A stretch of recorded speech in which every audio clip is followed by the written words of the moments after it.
Bismillahirrahmanirrahim.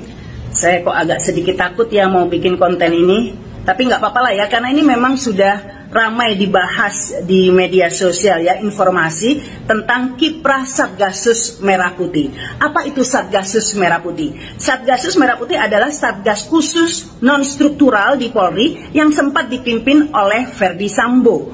Satgasus Merah Putih ini sempat dipertanyakan ya anggarannya oleh DPR ya, karena tidak menggunakan anggaran dinas melainkan mencari dari sumber lain begitu ya.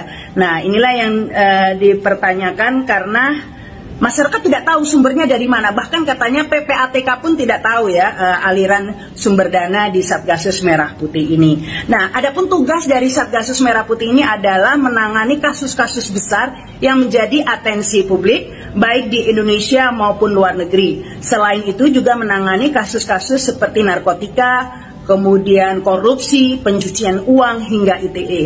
Inilah yang kemudian membuat muncul spekulasi di masyarakat, terutama netizen ini ya, bahwa Satgasus Merah Putih ini sudah menjadi semacam mesin uang ya di Mabes, karena menjadi backup kasus-kasus besar, terutama judi online. Dan selain itu, karena Satgasus Merah Putih ini dipimpin oleh Ferdy Sambo sejak tanggal 20 Mei 2020 hingga dicopot gara-gara kasus Brigadir J ini. Maka itu muncul juga spekulasi bahwa Satgasus Merah Putih pimpinan Ferdy Sambo inilah yang mengeksekusi 6 laskar FPI pada akhir Desember 2020.